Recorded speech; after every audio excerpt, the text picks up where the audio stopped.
and welcome to this episode of Football Thunders, brought to you by Let Us Talk.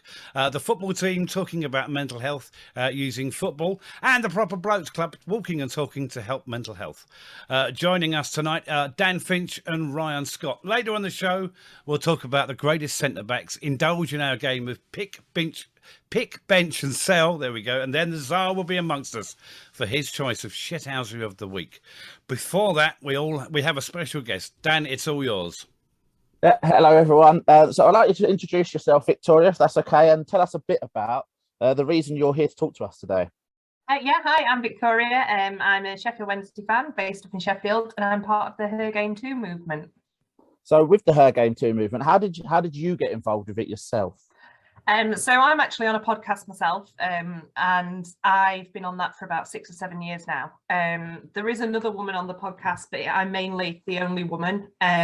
And the sexist abuse that I received online has been horrific, to the point that I've ended up leaving all social media. I had a bit of a mental breakdown. And when I saw the Her Game 2 campaign, I got in touch with Kaz and Lucy, who were running it. And just shared my own experiences and just said I'd love to get involved. And fast forward 3 months and it seems to become another full-time job now. So it's just been something that the girls set up, and it really resonated with me, with everything that I've kind of been through, especially over the last couple of years actually. So I've got involved as a Sheffield Wednesday side of things. It was originally co-founded by 12 women who all go to the football. Now, as things are getting more and more hectic, there's kind of like 6 of us that are doing a lot of the interviews and things like that, and the other girls are working as ambassadors for their football clubs. It's been the campaign's only 6 months old. I've been involved for half of that, and it's just one thing after another. It's just non-stop. Yeah, I mean, the spread of the movement has been fantastic, hasn't it? I mean, I follow the accounts. I've followed Lucy for a long time on Twitter. So I followed it as from a newborn theory till now, and the amount of clubs that it's reaching. I mean, even speaking for Charlton, who aren't officially joined in as part of the movement, in the last, I'd say, 6 months, there's a lady pitch announcer that shares. We've never had that before. Our fan correspondent is a woman. The media for the kids, junior reds as they're called, that's a young lady who's just turned 18. So it's really nice to see women getting involved. And I think even if Her Game 2 aren't getting necessarily the credit, they are playing a massive part in the movement itself. And speaking as someone who comes from a family, me and Ryan, we're brothers. Our mum has been going to Charlton for 20, 30 years. And although she says she hasn't necessarily dealt with problems, she's seen them being at football, especially like stewards and stuff like that. She was a steward herself, so she's aware. But as talking of the football inside, would you say, you said about, sadly, the abuse that you received, is that mainly social media or is that in grounds too?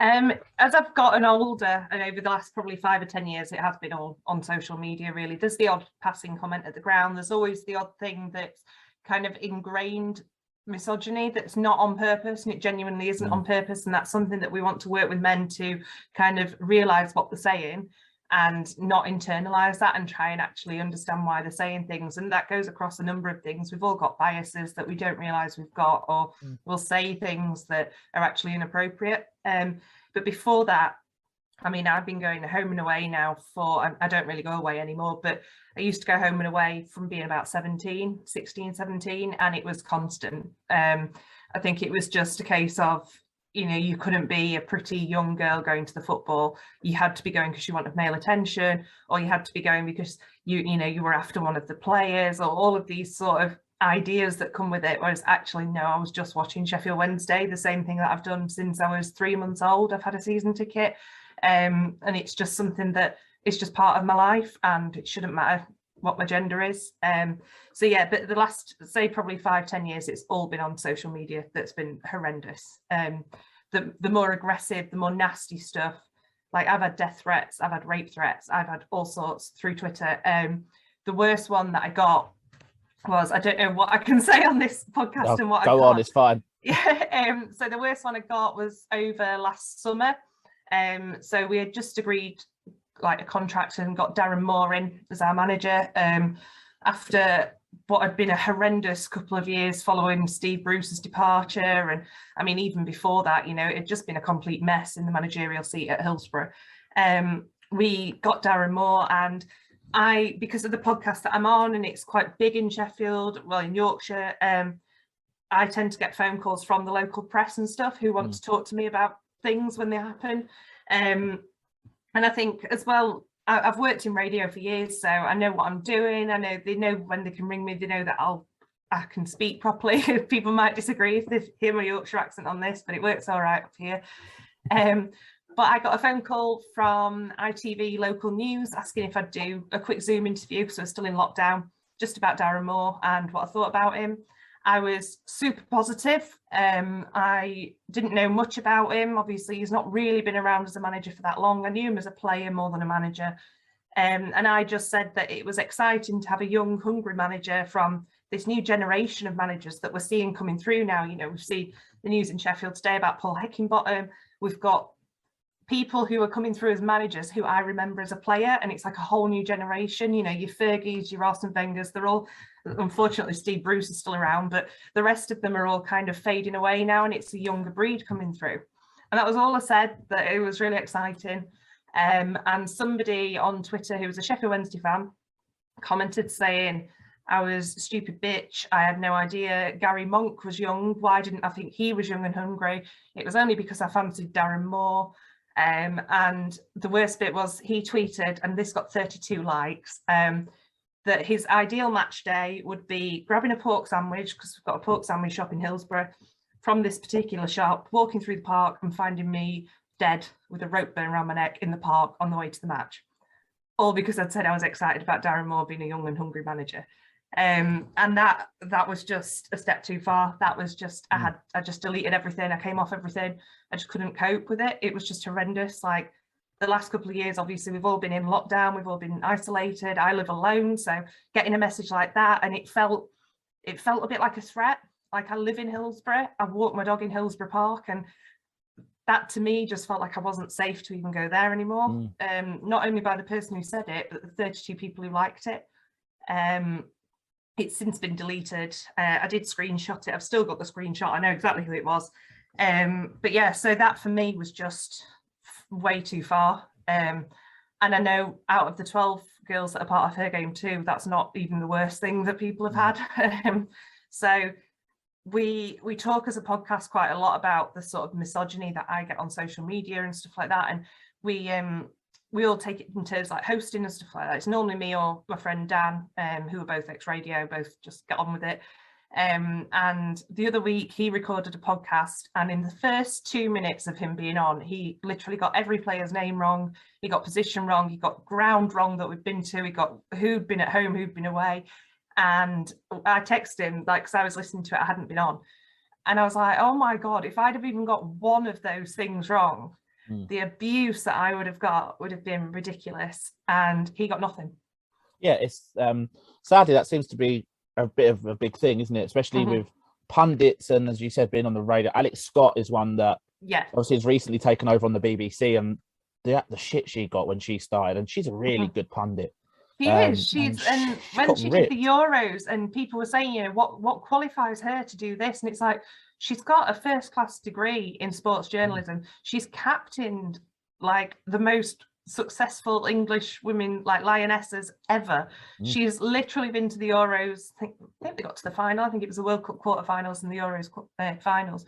And yet there were still people asking, and she had the double whammy of being a woman of colour as well, that obviously, again, people don't like. So it's everywhere. And I think there are the big stories like what we've gone through, what Alex Scott goes through, but there's also just the woman at the match who gets told to shut up and sit down, or get back in the kitchen, make me a sandwich. There's always, with female physios, female linesmen, there's always comments made to them, and it's just things like that aren't okay. Yeah, it's actually, that's a point that I had written down. Obviously, one of the best linesmen in my opinion is Massey. Is it Sean Massey? Sean Massey, yeah. Yeah, might mispronounce it. She makes brilliant calls. We've had her down the valley when we were in the Championship before our impending relegation was confirmed. She's fantastic. And again, people were picking on just because she's a woman. Yeah. Emma Hayes is the same. Emma Hayes is another great pundit who gets a lot of rubbish. Sue Smith on Sky Sports is a bad pundit, but that's just my opinion. I don't like her as a pundit. But anyways, we'll move on to my next question, which was your family and friends, when you told them you were going to get involved, was it all just support and happy, or did you get a weird reaction? My parents were a bit standoffish, just because my mum especially she's on Twitter, she sees a lot of the stuff that goes on. My mum's gone to Hillsborough since, she's been going probably, how long? My mum and dad have been married 40 odd years, and they've had season tickets since before they got married. She's been going since she was about 5, so you're talking 60 years. And she's seen it all, like she's gone through these generations of all sorts of things that have been said at the football. So she was a bit kind of, one, she didn't want me to take on too much in my spare time, because I already work 2 jobs and do some stuff for a charity. And 2, I think she'd seen the abuse last year, and she saw where that hit me. Like, that really, really got me. We also had some stuff a few years ago. We did a charity interview video with Ladbrokes about being women at the football, and we talked about my dad. My dad had just been diagnosed with cancer, and that was what the video was talking about, like how different life would be without him at the football. And even then, female Sheffield Wednesday fan said, if only my dad had died, she wouldn't have to hear me going on about it all the time. Oh, good. So I think my mum was just very like, and I must admit, when we've partnered with Sheffield Wednesday this week, and they've been amazing, and I know the guys there really well. I worked there for a while. When we were launching that was the bit that I was the most worried about, and that my mum was the most worried about, because that is where the abuse starts to come out. It's usually with our own fans. I've rarely had it from away fans. It's always from our own fans. And I think I'd seen that the 2 girls from Bristol Rovers, they get loads of abuse from Bristol Rovers fans and City fans, but mainly Rovers fans. And then Amy, who's one of the founders, is a huge Swansea fan. She's got a massive following online. Like, she's a bit of an influencer. She's got a really cool job. And the abuse that she gets from Swansea fans is just obscene. And I just I was worried about that. I was just as excited as I was that my club was going to support it, and I was going to see it on the screen at Hillsborough, and it was just amazing. But I was just absolutely dreading the replies. And actually, there were only 2 out of hundreds and hundreds of like really positive ones. There were 2 that targeted me. And to be honest, they're just the ones that I saw, because I just didn't go looking. I just don't see the point in looking. It's it's in their face now. A lot of the people that get really annoyed about the campaign, or say we're trying to erase men, or we hate men, like, most of the people in my life who I absolutely adore are men. Like, there's absolutely, I go to the football, therefore a lot of my friends are men. And it's the amount of people that have just got it so wrong about what we're trying to do. It's been difficult. But then there are people who get really, really annoyed, and they'll have bought the new Football Manager, and they can't delete our advert off the side of the pitch. So if you want to play it, you've got to see it. So I have noticed that. That's a little win. That one of the things you just said is really interesting.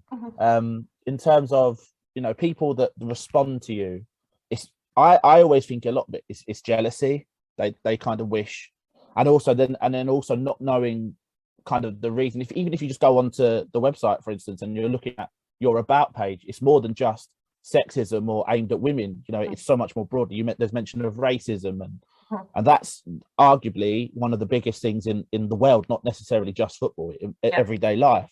So it's people not educating themselves, not understanding what the movement is, and just getting upset because someone or some people are in the spotlight trying to make a difference. Yeah, and a lot of the time, we get told, why don't you just go to the women's football? I personally, I played women's football growing up. It was one way that I could keep involved in football outside of a Saturday afternoon. But I wouldn't say I was ever raised watching it. My dad watches quite a bit, like when it was on BBC and stuff like that. My dad always seems to watch it, and especially the Women's Super League, he has watched quite a lot. But I've just never been that bothered about women's football. It's not what I was brought up on, and I shouldn't have to change what I follow just because of my gender and just to please everyone else. The same as if you were going to the women's football and you're a man, why should you not be able to go to the women's football? And I think that's kind of, it's a fine balance between the amount of people who say that to us, and then you think, well, all right, then you go up to a bloke at the women's football and tell him you shouldn't be going to that because he's a man, and they just say, yeah, but that's different. Like, it's not. It's absolutely the same. So that's what we're working on. we're trying to, like, our biggest thing is education. We've got loads of merchandise, that like hoodies, shirts that we've had like donated by a company called Hope and Glory that have been amazing. And the money that we raise from that goes towards supporting grassroots women's football. So although none of us are particularly football players ourselves, or like even particularly follow women's football, although we all seem to go to more and more now because we've got into it, I think for all of us, we noticed that grassroots and playing football as a little girl was something that actually made you feel a bit more connected to the game, and we think that that's a really good place to start investing and supporting young girls, because it does also give you that answer back when someone says, do you know the offside rule then? And you say, yeah, actually I do. And that's, you know, you can, even if you wanted to turn around and say no, but I'm here because I like going, that's fine. But to give like girls that power that they can turn around and say yes, they completely understand, and it just gives them that bit more armor to them, and they can use the campaign as a bit of a shield for that. So even you just mentioned the WSL, obviously the Women's Super League, even the coverage of that, I think that's really inspiring young girls. The Charlton, our women's team, were quite big in the early 2000s. Sadly, when the men's team had financial issues, the women's team shut down to keep the men's team alive. And in the last, I'd say 10 years, we've kind of rebranded, and our current owner has also bought the women's team, which is really nice. So he's investing into them. Their coverage, I think, is a lot wider now. There's a lot more interaction with the wider Charlton fan base, with the women. They play at a ground now not far from us, and it's really well promoted in the local area. So I think even that, from a young girl's point of view, obviously I can't speak, I wasn't a young girl, but you know, just seeing it around women's football. See, in our area we've got quite a few teams. I'm in South London, so there's Charlton, Millwall, Palace. We've got Welling, Dartford, who are lower league sides that also have women's football. So just the spread for a young girl, and then as you said, TV deals, the England women's team being quite successful, obviously. My household is a big England women's. If the England women on, my parents are watching it, I'm watching it, keeping it. It's an England team as far as I'm concerned. So and we've got the Euros next year as well, so that's going to be huge for even the Olympics. The country. So fantastic to watch. It's something that we don't, we want to promote women's football as well as men's football. That's the thing, and it's about a woman being able to go to any football match they want to go to and to feel safe and to not feel excluded. And it's a choice, like which game they go to. One of our first partners actually was Millwall, who obviously I've been to Millwall a lot of times, not probably as much recently because now I'm a bit more aware of the situation that I'm putting myself in sometimes going there. And obviously when we play here, it's always quite a tense day, and stuff always goes off. There's always Millwall Leeds, there's always something. But I think to see that Millwall as a club have kind of recognised that, and they were one of the first people to cross the line and say, yes, we want to put this reporting system in place, we want to support you. And actually they've been brilliant. And I think hopefully with clubs like that doing more, they're the sort of clubs that need to be doing something. And the fact that they have is great. We're talking to Leeds United, who are another club, obviously, that have a bit of a reputation that is probably unfair in a lot of cases. But it's still there, and that hopefully will make women feel safer there if we get that over the line. And like I said, Sheffield Wednesday for me, that was the biggest one. That's taken a lot of work, and it's just been amazing this week just to get that finally signed off and to not have gotten abuse for it, which was lovely. Do you know the number out of the 92 Football League clubs that you currently have? I don't know Football League off the top of my head, but including grassroots, I think we're at about 34 now. We've announced 5 this week, or 4 this week. We've got one big announcement tomorrow, which is a championship club, they've been amazing. And we are about to announce within the next 2 weeks our first Premier League club. Wow. So that for us is just huge. We're now working with the FA. It's just going from strength to strength. But obviously, we're all volunteers. We don't make any money. We haven't got a bank account yet. Like the money that we're donating from the shirts and stuff is going straight from the supplier to the grassroots football teams. So it's getting to a point that we need to really work out how this is going to go forwards, because we don't want it to be sort of a system where it's just run by loads of volunteers that don't get a chance to answer emails or don't get a chance to act on reports that we receive, because that wouldn't be fair. That wouldn't be fair on the women that we make the promise to. So yeah, I think the next 6 months for us is going to be huge. And obviously the Euros, we're hopefully going to be involved in that. And it's just going crazy at the moment. Yeah, I saw. I think it was this morning. It might have been last night. The link with Morecambe was announced. Yes, so that's Morecambe, another Sky Bet League One team. Hopefully, in the future, Charlton as well. Because as I said, we have a lot of women that are, as I said, are getting involved with the club. So hopefully, in the near future, we'll join that list too. So we'll move on to your life as a Sheffield Wednesday fan. Yeah. Sheffield Wednesday and Charlton. Me and Pete are both Charlton fans.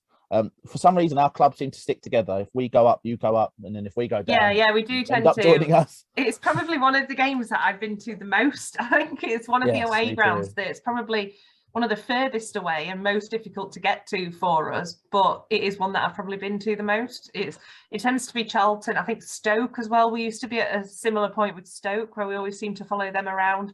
And obviously Rotherham and Barnsley locally were normally around them as well. So yeah, it's one of those things, I think. Me and Pete were trying to explain to Ryan. He's a Manchester United fan, so he's a little bit out of the loop of Football League. Oh, he's devastated at the moment. Obviously, it must be really hard for him. I mean, it's gutting. I laughed, but I don't think he was too pleased about it. But yeah, I was trying to explain to him that it's not Charlton and Sheffield Wednesday don't have a rivalry, but when we play, there's this atmosphere. I think because we played each other so often. The season in 2012 when we won the league, and it was built. I don't know how it was viewed in Sheffield, but it was viewed here as if the two Sheffield clubs were so focused on each other that the fact that Charlton came up to win the league was completely mind-boggling and no one believed it. And then the next season, there seemed to be both Sheffield clubs were just digging at Charlton for the fun of it on social media. Then obviously there was an incident with Barry Bannon where he got injured at a Charlton game and that drew on. But yeah, Sheffield Wednesday themselves. What's your view on the current season? It's been a funny season. It's been one of those that we've got Darren Moore, and he is literally the nicest man in football. Everyone says it. I've never met him, but everything that you read about him and what players say about him. We were talking yesterday when we played on Tuesday night, and we brought Josh Windass on, who's been out for a few months now, injured, and it's been a huge loss to us. We brought him on, and after the game, he obviously scored an absolute wonder goal. And after the game, he was asked about Darren Moore, and he said that he's given his injury a lot of respect. And he said, that's something I've not really had from a manager before. So I think Sheffield Wednesday, we always tend to injure people quite quickly. There's always like this ongoing joke as if is the training ground built on concrete? Because literally we'll sign someone and then they'll be out for the season. Yeah, we're the same. it's horrendous. But I think going on what's been said recently over injuries, and we have got quite a few injuries at the moment. We've got some players coming back like Windass, like Luongo, but we have got quite a few out who are big players for us. So we've got Patterson's out at the moment, injured. We've got Dominic Iorf is injured. There are quite a few, and I think it shows that we're actually taking it a lot more seriously this time.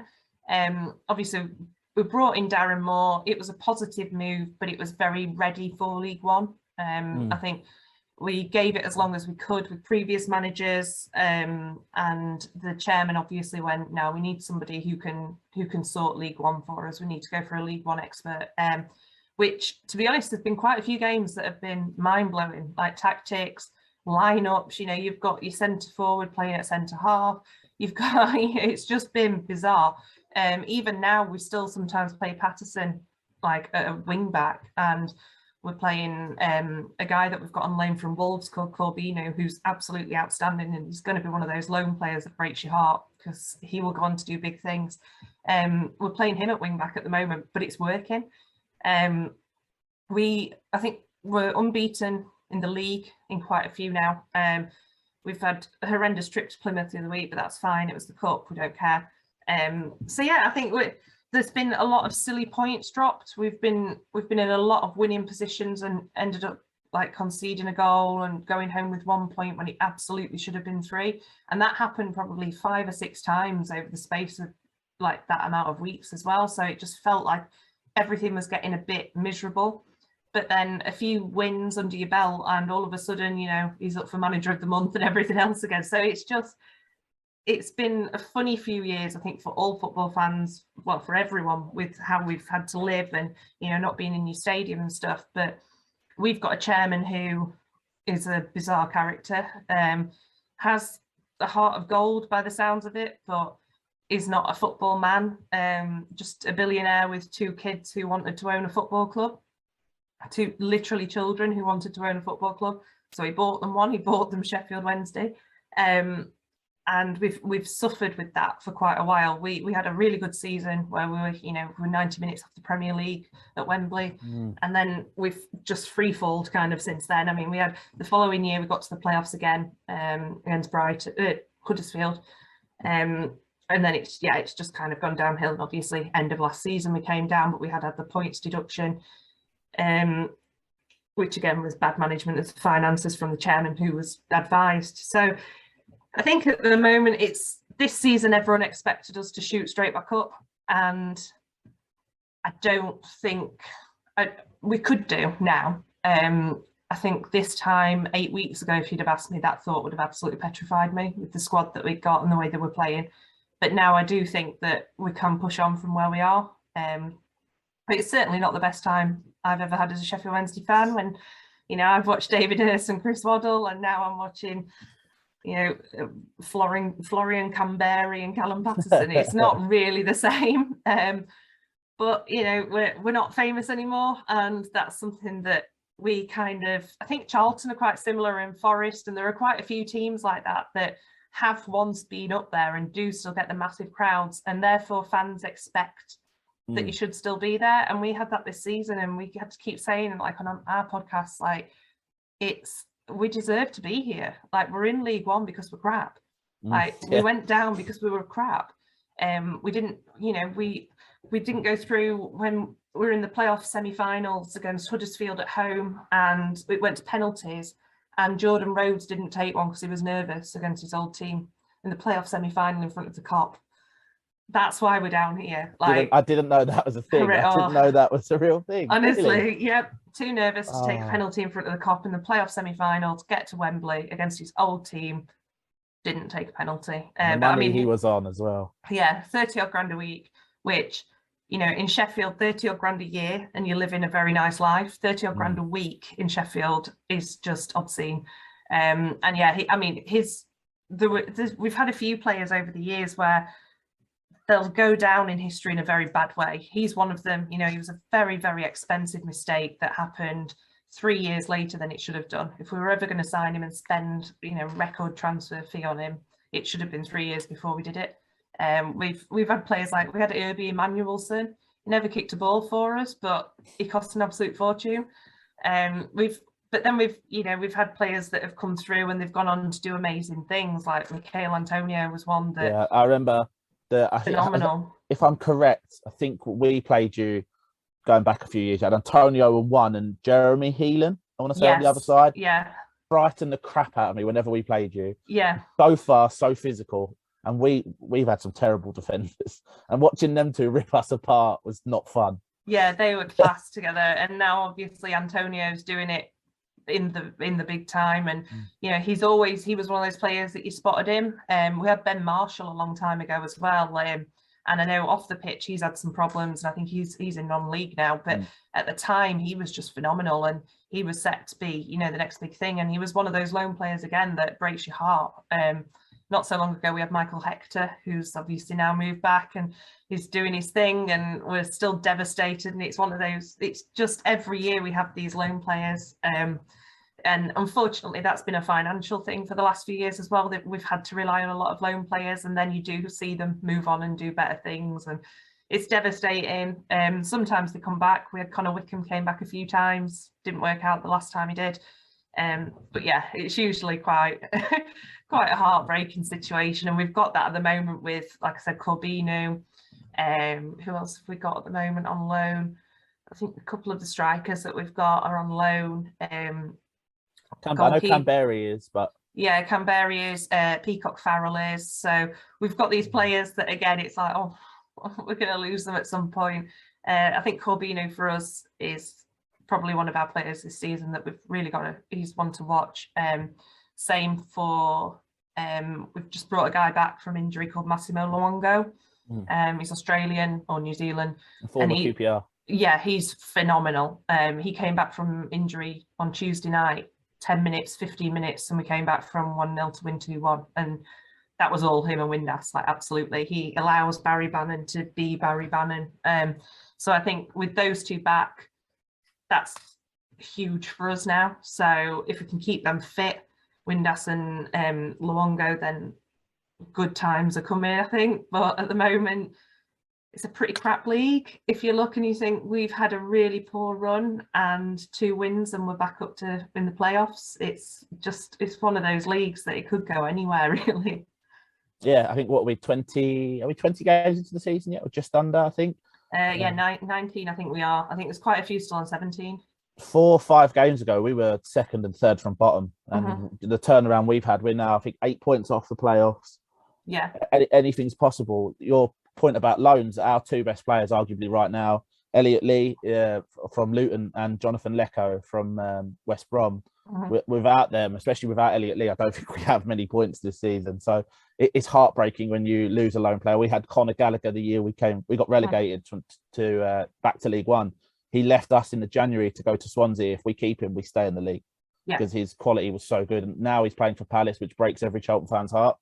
But I mean, anyone playing for Palace breaks our heart. So it's one of those things, though, isn't it? We've got a classic at the moment with Barry Bannon, in that he's one of those players that we could have made some money on. We could still now. He's easily one of, if not the best centre midfield in the league. He's absolutely outstanding. And we've had interest from Premier League clubs. We've had from all over the place, and the guy's committed to us to the end of his career. And I know him, and I know him personally, and he is absolutely dedicated to this football club. And he met his missus here, his little girl lives here, and everything in his life revolves around Sheffield Wednesday. His dad sits near us in the pub, and I think it's sometimes you get that fairy tale where a player says they'll stick with you and they do. And then sometimes, it is heartbreaking. But like I said, that's the nature of being a biggish club that needs to get back to where they are, but doesn't really have the funds or the ways of doing it. Like, we've got a lot of players at the moment. Like, we've got Lee Gregory, who's Lee Gregory's the same age as me. We used to knock around together when we were teenagers, and he was an electrician, and now he's playing up front for Wednesday at 33 years old. It's just like, it's absolute sort of fairy tale story. But like with him, he's, like I said, 33. He did come into football quite a bit later, because he was an electrician till he was in his 20s. So he probably has got that extra few years in him that a striker probably wouldn't normally have at 30 odd. But a lot of the players that we've got now they're just a short-term project, because a lot of them are at the end of the career, because that's all we can kind of attract in this league. And you need players who are willing to take £5,000 a week pay cut to come to a lower league. And one of the other big issues that we get is Hillsborough seems to be a lot, and rightly so, because it would be if we got to the Premier League, we'd be thinking it about Chelsea, Man U, etc. But it's a huge ground that fans like Fleetwood, or we've played Plymouth, we had Accrington the other day, like those sort of fans have never been to a ground like Hillsborough before, and players have never played in front of 20,000 people. That's the point I was about to bring up. So players, when they come to the Valley, they say it to us. They say in interviews, we want to win here. We want to win at Charlton at the Valley. It's a big club. You made a really interesting point about Lee Gregory. He will score against us, by the way, because when he was at Mill, he scored for fun against us. Yeah, he did against us. In the derby. So that would be fine. But you said about Barry Bannon, and Charlton's current manager interim is Johnny Jackson. And he had a very similar journey. He spent a lot of time with Tottenham as a kid, was at Colchester, Notts County, came to us, has been up twice, down twice, stayed loyal, was a coach, got interim, then stayed as an assistant, hopefully now gets his chance. It's really nice when you hear a story like you said about Barry, like we have with Johnny. Yeah. And maybe, you never know, one day he's a coach at a club, or even if he doesn't coach, he sticks with the club. Yeah, I mean, he's gone to be captain now. We had it with Lee Bullen as well, who's still in and around the football club. He was captain, 2005, I think it was, when we last got out of League One by the playoffs, when we were at Cardiff, because Wembley was being redone. So it must have been 2005. We had Lee Bullen, then he was our captain. He's literally played in every single position for Sheffield Wednesday. He was in goal against Millwall and made some absolute shot stoppers. Like, it was ridiculous. He had to go in net, and we either won it or we drew. Or it wasn't as horrendous as it could have been. It was years ago now. And then obviously captained us to the playoff final win, stuck with us to the end of his career, maybe give or take a move to Scotland or Cyprus or somewhere like that, but really ended it here. And he coaches our academy now. He's been interim manager, he's been assistant manager, he's been director he's done everything, every role apart from tea lady at the club, pretty much he's done. And he's just one of those people, like he's moved to Sheffield, you know, he's from Aberdeen, he now lives in Sheffield, and he is a Sheffield guy. And that is nice when you get that. So yeah, we'll see with Barry Bannon. I'd like to think that he'll see out his career here. I think he will. I hope he will. And we've done that again with like Sam Hutchinson. We had a very bizarre couple of years where we had a guy called Jos Luhukay in charge, and he was a bizarre man. I think he was Dutch, strange little moustache, very, very odd. And he went to, I think, did he go to St. Pauli? I think he's just been at either St. Pauli or Hertha or somewhere like that. And he came in and he ostracized like 3 or 4 of our main players, like refused to play Sam Hutchinson, refused to play Kieran Westwood. There was like an argument, and it was just I remember this, yeah, really weird situation that happened. And then Sam Hutchinson he went to Cyprus, I think, as well. Westwood just sat on the bench, nothing happened, nothing was said, and it was all very strange. And then as soon as I think it was Pulis came in, he brought back Hutchinson straight away. So now we've got him again at the end of his career. He's probably like mid-30s, but he's a character that needs to be around. He's a true professional. Obviously played at Chelsea and then through to us, and so we're starting to make amends with things like that, I think, and we're starting to. We have got players at the twilight of their career, but they're kind of the characters that you need to be around the football club for a while. So last question before we let you go and enjoy your evening and plug away. Sado Berahino side for Sheffield Wednesday, completely out of random, and I think everyone in football, I noticed everyone, no matter who they supported, stopped and on social media was saying, where the hell's that come from? They can have him. If they want him back, I will carry him there myself. He's absolutely diabolical. He is shocking. And it's been one of these sort of situations that we've all talked about in the pub. We've all and the only sort of the only agreement that we've all kind of come to, and this is from like 3 or 4 different groups of fans that I've spoken to, is that he genuinely feels like he's doing us a favour. And like it's this whole like, oh, he's moved for 25 million in his career and all this. Well, I'm yet to see what that was, because Tuesday night when we just beat we just beaten Accrington Stanley. Yes. Yeah. No, that was Saturday. Tuesday night oh god, I'm trying to forget Tuesday. MK Dons beat on Tuesday night. We were losing 1-0, came back to 2-1. That, like I said, was Luongo and Windass that did that. But Berahino came on, and I honestly couldn't tell you what he did. Like, it is terrible. And every Sheffield Wednesday podcast that you listen to or anything, they all say the same. It's just such a weird situation. And especially like because Darren Moore sang his praises, and because he's such a nice man, we all kind of believed it. And then it's just a weird one. And I think he's trying to get like that last one big move, you know, to go to a decent championship side, maybe even a bottom 3 Premier League side. And I just don't see how he's going to do it, because he's not pulling up any trees for us. He's just kind of there. I had a look at his stats. I think he's 1 goal, 1 assist in 12 appearances. That's not going to get you a move anywhere. No. So it's a shame for him, because obviously his career was hyped to be a big thing, and he was spoke about quite, because I think he either signed just before we played you on the opening game or just after. And I was a bit nervous if he played against us, he'd rip us apart. But it sounds like he doesn't offer much. Yeah, I think if he played against me, I wouldn't be worried about it, to be honest. Yeah, I genuinely am one of those fans that, you know, I really, really hope he proves me wrong. I will hold my hands up. We've had similar with a centre half that we've got called Che Dunkley, where he was appalling for like 3 or 4 games. He was just, it looked like he'd never seen a football before.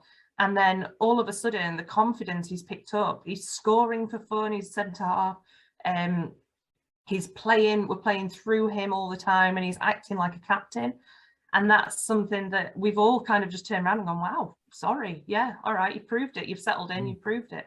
If Berahino can do that, I will be amazed, because I just do not see it at all. And I don't think there's space for him now.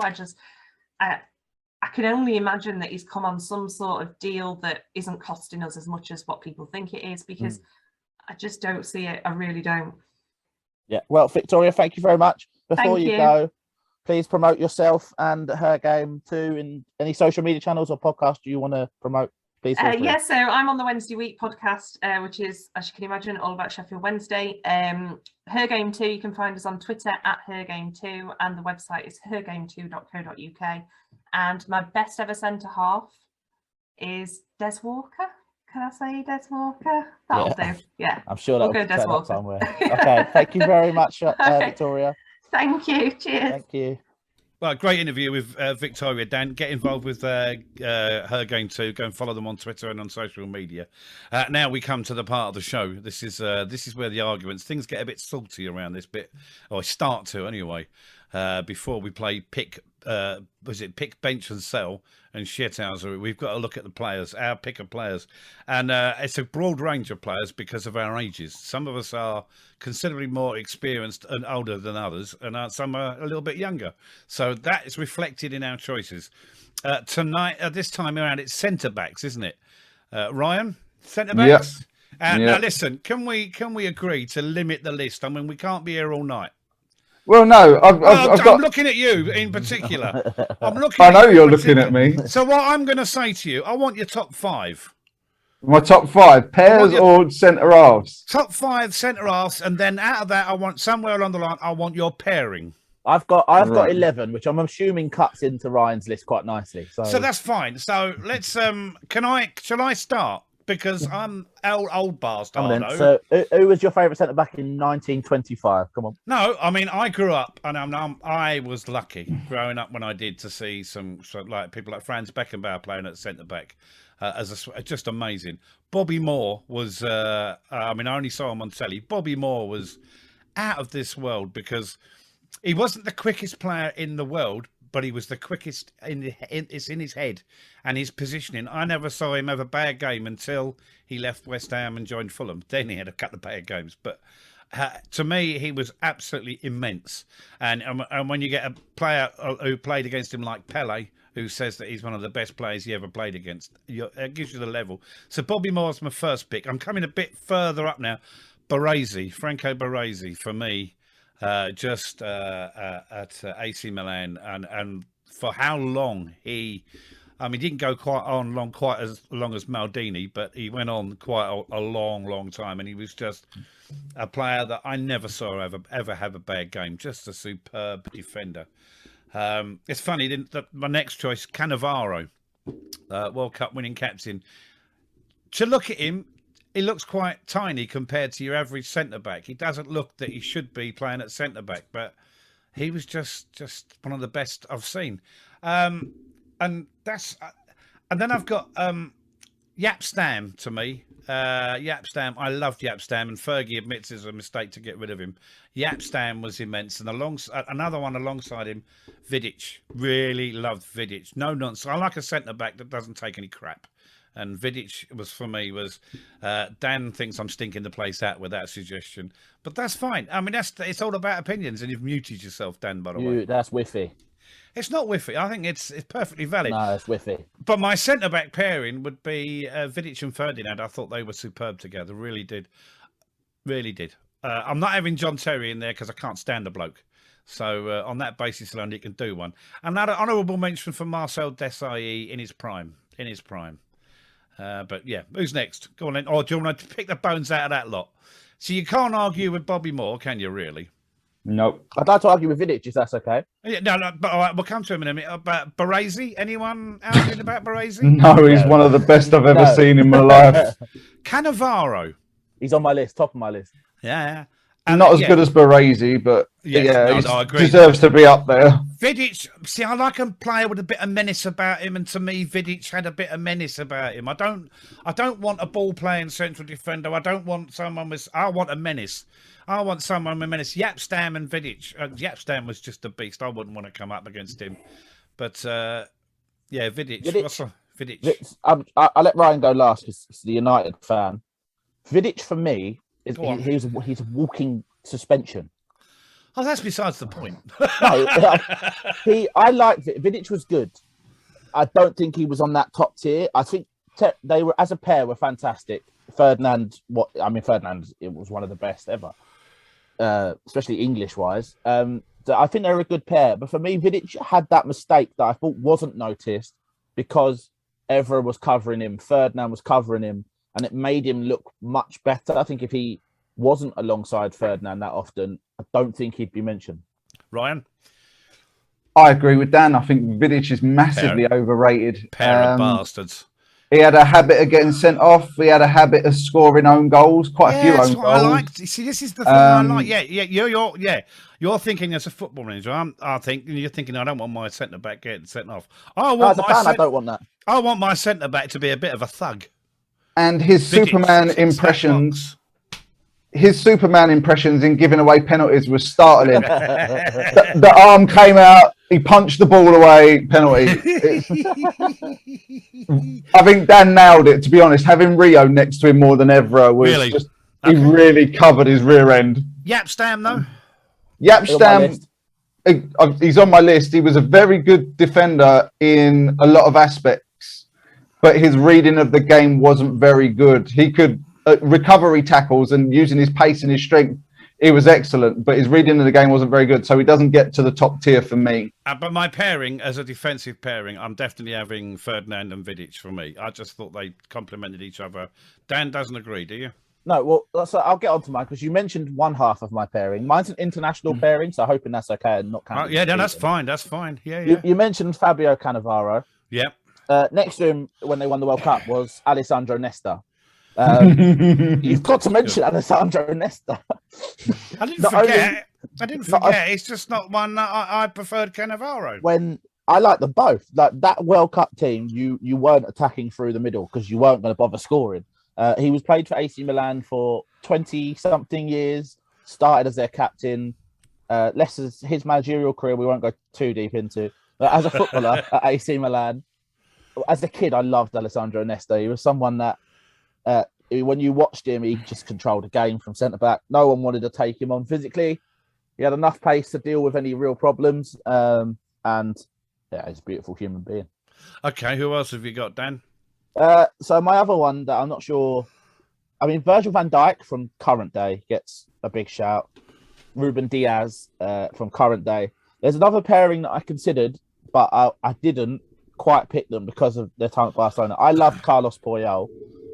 And obviously he was alongside Gerard Piqué. Yeah.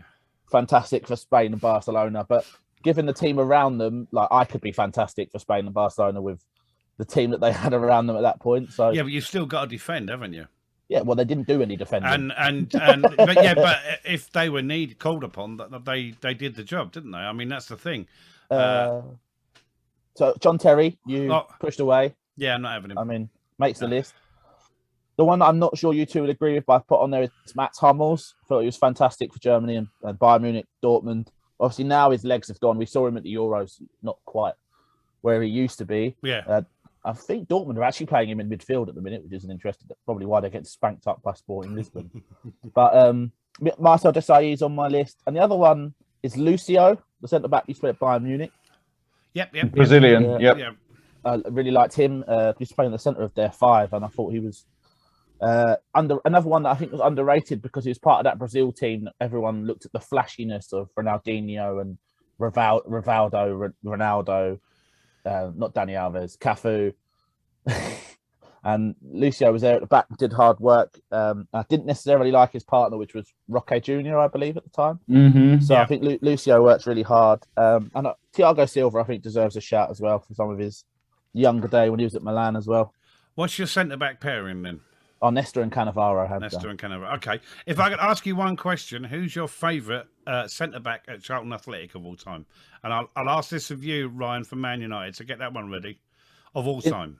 In talent or just favourite? Yeah, favourite. And why? Well, it's Leon Court. Because a man that big should and with those legs should have no right to be able to play football. Yeah.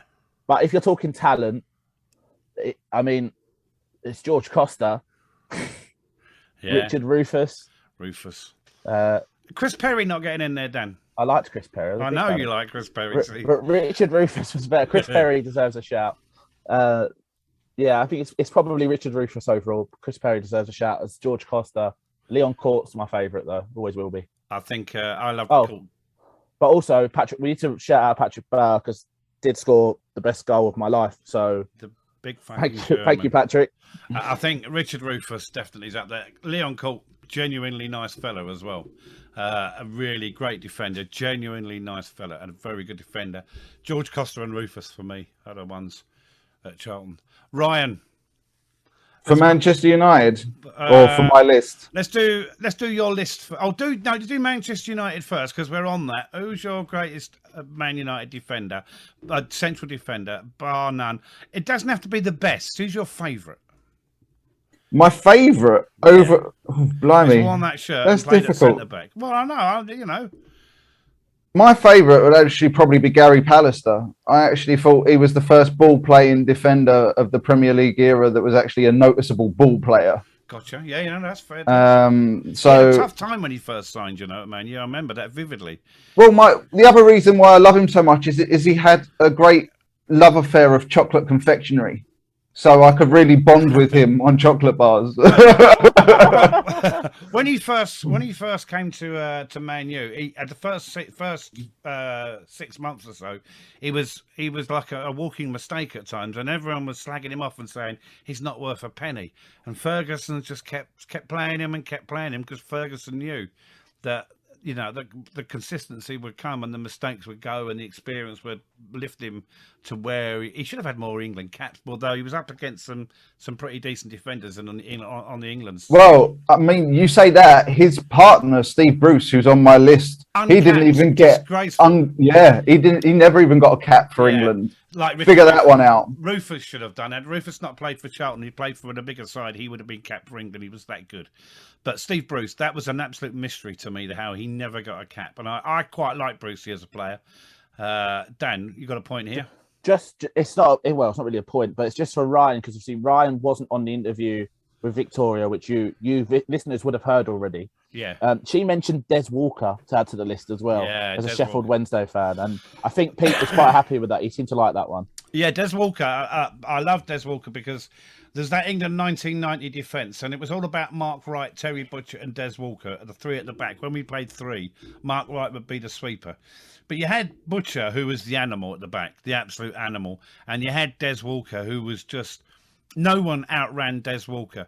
Unfortunately for Des Walker, Graham Taylor took over. And he made a mistake in a game against Holland, and Graham Taylor never forgave him for it. But, I mean, Des Walker was that good. He went out to Italy and played in Italy. That'll tell you the level of player that Des Walker was. Absolutely superb England player. Should have had more cups back for Graham Taylor. Bless him, he's no longer with us, but he should never have been England manager, and he made a complete mess of that squad that was there. Carry on, Ryan. Right, yeah, so that's Gary Pallister's probably my all-time favourite for Man United. Right, okay, that's good. Let's get on to your five. Honourable, you want the fives, or have I got to miss out the honourable mentions? Because quick honourable mentions. You two have taken a big chunk out of my list. So Fernando Couto for Portugal. Oh yeah, he was good. No. Alongside George Costa. Let's study on that.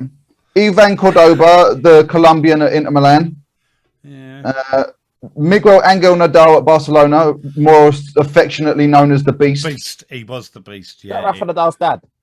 No. But Rafa Nadal is a timid little mouse alongside the Beast. But his dad played football, so I didn't know if that was him. I don't think so. Fernando Hierro at Real Madrid before he came to Bolton. Yeah. Yes.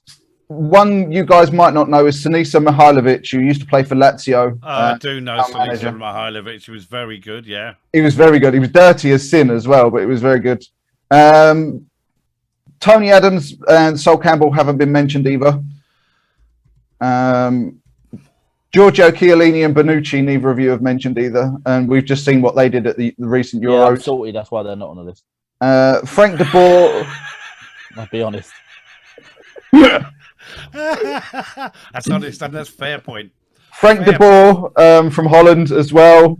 along with his centre half pairing with Daley Blind's father when they were both at Ajax together. Right. And the last one on my list is Alessandro Costacurta, who was beside Baresi at Milan. Yeah. And there's probably no real surprise here. Baresi and Costacurta are probably the best pairing I've ever seen in my life. Right. So they're top of the pops with Bruce and Pallister in second and Chiellini and Bonucci in third. There you go. I've made that as quick as possible. No, that's fine. That's fine. Which fine. leads on nicely Can to I just go back to Nadal for you? I've done some research on this. Yep. His dad was Sebastian Nadal Hamar, a businessman. His uncle was Miguel Angel Nadal, the beast. His uncle was the beast. There you go. There you go. And this segues quite nicely into the shithousery section of the evening because, as always, I've got pick bench sell for the three of you from Charlton. We'll start with Dan first. Leon Cole. There we go. Right. It's going to be fucking terrible. We'll start. Well, no, this one might be nice. It might be horrible. You don't know. Dan, Chris Perry, Ezri Konsa, or Joe Gomez. Right. Question: Is it their time at Charlton or overall? Yeah. Time at Charlton. Oh, that's You're easy. a Charlton fan. Chris Perry starts. Yeah. Yep. Joe Gomez on the bench. Oh, I have to tell Ezri. That's upsetting, but I have to because Chris Perry was the best one because we had him in the Premier League. Right. Joe Gomez was ready, but we didn't get right back. We saw him play. Yeah, for us, he played mostly a wing back, and then Ezri Konsa. Ezri Konsa was a centre mid when he came through. We were the ones who turned him into a centre back. Yeah, I saw Gomez's first appearance in a first team shirt in Belgium, alongside Andre Biquet at the back, and he made Biquet look dead bang average. He just bossed the game against Santroden at the back. Gomez at 17. I remember my co-commentator when I was watching him play in an FA Youth Cup game. Both of us said after the game he will play for England because he was that good at like 14, 15 when I first saw him. But yeah. And I've got one for Pete as well, not to be left out. So on, Steve Brown. Yep. He won't let you Mark down. Fish. Oh yeah. Or George Costa. George Costa pick, Mark Fish bench, Steve Brown. Oh, he won't like you for that. He'll probably he's been making comments anyway. I'm in trouble on that one. Brown dog will be after me. All right, for you, Ryan. Go on. This should be interesting. Go on. Costa Curta. Oh, right. Nesta. Baresi. Oh, Baresi starts. Stand the fuck out of that one. That's evil, isn't it? Baresi starts. Yeah. Nesta makes the bench, and I'd have to sell Costa Curta purely for the fact, just because. I'd agree with that. That's a good just because selection. Costa Curta was in no way a bad defender, but when you play next to Baresi, you can't help but look second best. So, off of those three, yeah, unfortunately, I wouldn't want to. If I had a choice, I'd play all three at the back. But yeah, I'd sell Costa Curta, unfortunately. Right, Ryan, I've got one for you. Go on then. I think this one might be quite easy. So it's not a bad one. John Terry, Rio Ferdinand, Sol Campbell. Oh, that's not as easy as you think. No. I mean, I've got I made my decision quite quickly, but I think you might make the same. Rio Ferdinand starts. Damn straight he does. Sol Campbell's on the bench, and I fuck off John Terry. I was the other way around with Terry and Campbell. Nah. Rio starting. If I'm being honest, I'm getting shot at Campbell there. All I will say is this: if you're that much of a shithouser that you don't play a final, you put your kit on and walk up and collect the trophy, you don't deserve to be in my team. That's not shithousery. That's just genius. No, that's shithousery. That is complete shithousery. Campbell also went on national TV in the Tottenham shirt, said he was staying, and then signed for their arch rivals. Yeah. Right. That's shithousery too. That's shithousery. Moving from one deadly rival to another. That's shithousery. For free. I completely forgot an honourable mention for Ciro Ferrara from Juve back in the 90s. But, whoops. Oh, well. Okay, Dan, Marcel Desailly. Rod Fanny. Laurent Blanc. Ooh. or Frank Leboeuf. Carlos Puyol. Oh yeah, So yeah. who was the first one? Laurent Blanc, Marcel Desailly, or Carlos So Puyol? I don't remember Laurent Blanc at all. He doesn't. Oh, run that's figures easy in my for head. you then. Elegant. I remember Elegant. Desailly playing at the Valley and taking the piss out of every single Charlton player that came near him. So I'm going to start Desailly, and I'll bench Puyol, and I'll sell Blanc just on the basis that I don't honestly know I can judge. That's fair enough. Puyol I loved, but as I said, we never saw Puyol anywhere else apart from Barcelona. I like I don't know if you've seen it. Barcelona were playing a Champions League game, and one of their players started celebrating, and he went mental at him. Like, we don't celebrate. We're playing football. We're here to win. Don't celebrate. I think they drew. It was 1-1. They drew a late equaliser. And it was like Deco was celebrating, and he dragged him by his shirt and said, "We don't celebrate. We haven't won the game." Yeah, that's. And I'll give one more for Pete. Giorgio Chiellini, Yap Stam, Fuck off, saltiness. or Cannavaro. Oh, come on. Come on. Yap Stam, Cannavaro pick, bench, Yap Stam. The other one can fuck off. Yeah, he can fuck right off. You don't like Giorgio Chiellini then? No, absolute shithouse. Ask us in a year's time. It's still too close right now. I will never ever forget what he did. I think it was Bakary Sagna, where he tried to garrote him and take his head off with his own shirt.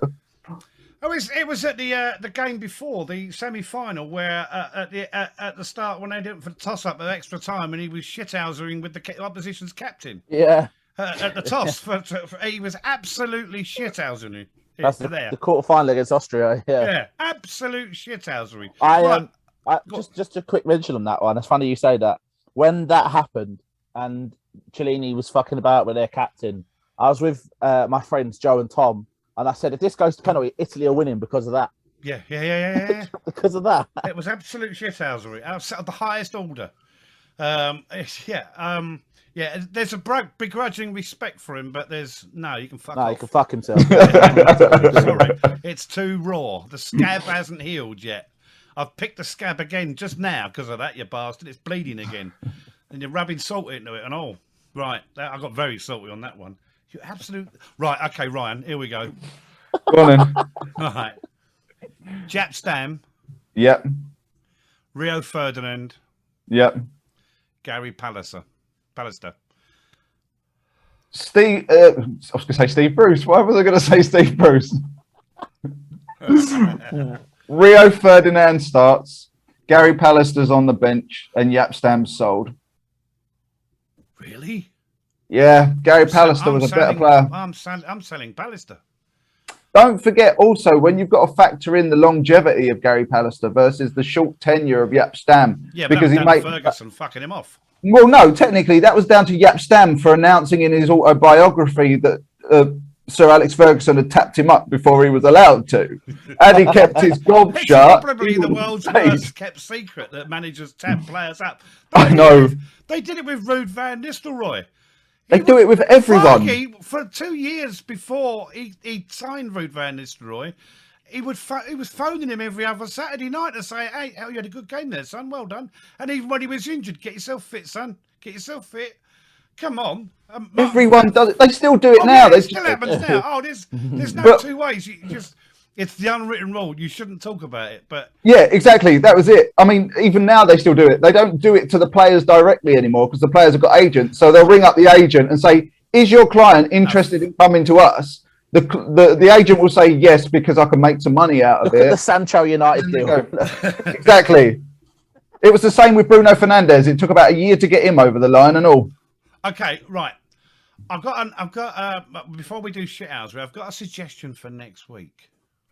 Oh, the best value transfers ever. That one's really easy for me. Elliot Lee in January, whatever we pay for him. No, the best overall pound for pound transfer. Leon Court, free transfer from let's Stoke. not discuss it now. Save your views till next week. It's Leon Court. Keep them to yourself. And then that's just a suggestion. Now, next week we've got to look at we're moving out of defence, aren't we? We're moving into the midfield area. Well, so are we going to move into defensive midfielders or midfielders in general? I think this is where I was, because I was thinking, are we going to look at left-sided midfielders? Or are we looking at left wingers? Because there's two very different sort of players. I think defensive midfield, because I think that's quite an important position. Okay, defensive midfield next week. And I want to get my special mention in. I've mentioned, if people know me, they know who I'm going to say the first name is. I think I know. Yeah. Oh, is he French by any chance? He is French, yes. Yeah, I thought so. I thought you were going to go Bulgaria. No, he's French. Bulgarian? Sadly, when I was actually doing my research to talk to you two on pick bench sell for Charlton, two fullbacks came up for Charlton, two right backs came up that I forgot about completely. Radistan Kishishev. Yeah, it was Kishishev and Luke Young. Oh, Kish. No, you said Luke Young. Did I say Luke Young? Oh, it must have just been Kishishev then. Kish was Kish. And then Kish in defensive midfield as well. Kish, I mean, Kishishev anywhere, really. Kish did Ronaldo in his first season at Man United. He absolutely did him. Put him on the floor, and Roy Keane come and picked, because this happened right in front of us. Ronaldo was rolling on the floor pretending he'd be Roy Keane picked him up and said, "We don't fucking do that here. Get up." That happened.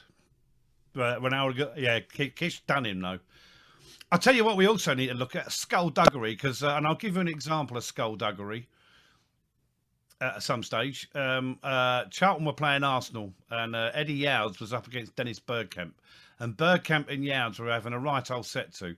The ref wasn't looking, and when the ref wasn't looking, and there weren't that many cameras around, but I have seen, there is footage, Eddie Yowds walked up behind Bergkamp and kidney punched him.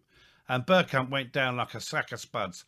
5 minutes later, right in front of the ref, Dennis Bergkamp wreaks revenge and gets a red card. Glorious, glorious. Well, then surely the winner of that would just be Vinnie Jones. Who was it he grabbed by the nuts while they were... But Paul Gascoigne. It Paul Gascoigne? He just walked up behind him, grabbed him by the balls, had a squeeze and a twist and went. Skullduggery. I like a bit of skullduggery when there was a lad called... there was Paul Davis at Arsenal, unfortunately tried a bit of skullduggery against Glenn Cockrell at Southampton. Give him a right-hander, shattered his jaw, and it wasn't seen at the game, but the TV cameras picked it up, and he got a 9-week ban or something for it. So, skullduggery, this is just a couple of germs to dicker over. Right, shithousery, Finchster. Come on, the Tsar, where are you?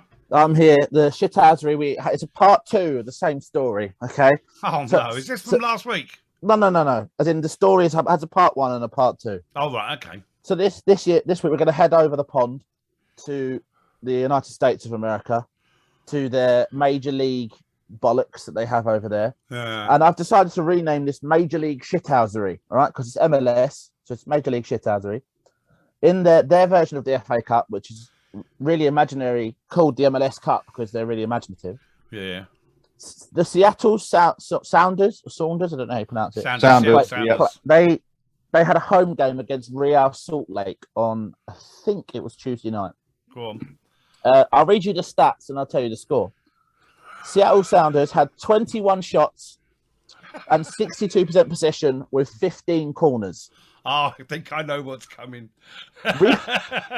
Real Salt Lake had no shots, 1 corner, and 38% possession. Can I ask if the Seattle Sounders, are they about as much use in front of the goal as hitting a cow's ass with a banjo as some people can be? Clearly. This is where we're going.